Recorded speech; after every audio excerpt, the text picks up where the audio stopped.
देखिए, जनता से कहना है, ये 15 अगस्त के अवसर पर, स्वतंत्रता दिवस के अवसर पर सभी देशवासियों को हार्दिक शुभकामनाएं और मिठाई बांटे, खुशियां बांटे और भाईचारे का एकता दें। हिंदू मुस्लिम सब गंगा जमनी तहजीब से रहें। और मैं अपनी खास करके विधानसभा के लोगों से निवेदन करूंगा और अपील भी करूंगा कि भाई आप लोग सुरक्षित रहें और स्वस्थ रहें और सही दिशा में चलते रहें, हिंदू मुस्लिम को छोड़ के।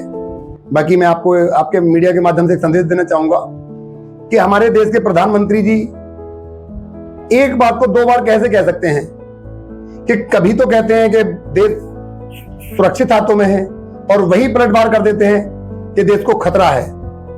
जब देश सुरक्षित हाथों में है तो देश को खतरा कहां से हो गया, और जब खतरा है तो सुरक्षित हाथों में कहां से हो गया। मैं अपने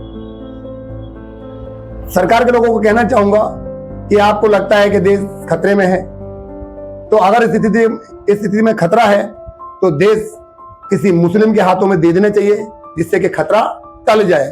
और खतरा ऐसे टल जाएगा कि जब आप मुस्लिम के हाथों में दे देंगे तो देश को खतरा खत्म हो जाएगा।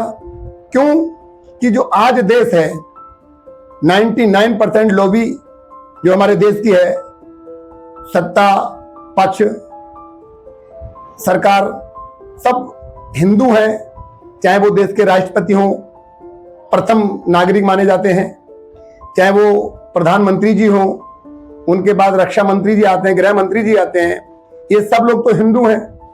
तो खतरा किससे है, मैं पूछना चाहता हूं आपकी मीडिया के माध्यम से कि जब मुख्यमंत्री, प्रधानमंत्री, राष्ट्रपति, राज्यपाल, रक्षा मंत्री, गृह मंत्री और यहां तक कि पूरी जुडिशरी, जिसको कॉलेजियम सिस्टम से भर्ती होते हैं ये लोग, ये सब लोग कॉलेजियम सिस्टम भर्ती होने के बाद जब भी देश को खतरा है तो फिर ऐसे लोगों को मैं समझता हूं सत्ता में नहीं बैठना चाहिए। इन लोगों को अपना इस्तीफा दे देना चाहिए और किसी मुस्लिम के हाथ में दे देना चाहिए, जिससे कि वो खतरा टल सके। जो हमारे भगवान है उनका चंदा चोरी हो जाता है। देश की भावनाएं आज जब हो जाती है कि जब कोई हिंदू कह देता है कि भाई चंदा चोरी हो गया। कोई पप्पू यादव जैसे पार्लियामेंट में बैठ के एक प्रोग्राम कर देते हैं चंदा चोरी का, तो वहां हमारे सभी लोगों की भावनाएं आहत हो जाती हैं। भावनाओं आज जब नहीं होती जब किसी की बहन बेटी के साथ अत्याचार होता है। भावनाएं आज जब नहीं होती जब जंतर मंतर पे हमारे युवाओं को, देश के भविष्य को कीले ठोक कर मारा जाता है, डंडों में कीले गाड़ कर मारा जाता है।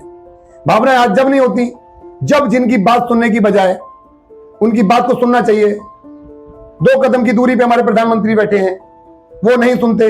भावनाएं आज तब नहीं होती जब उनको लाठी डंडों से पीटा जाता है। भावनाएं आज जब नहीं।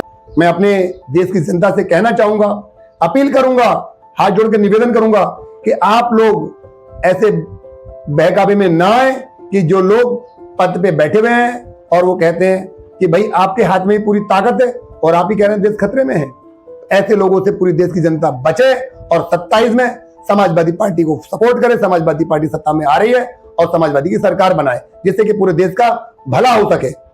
धन्यवाद साथियों।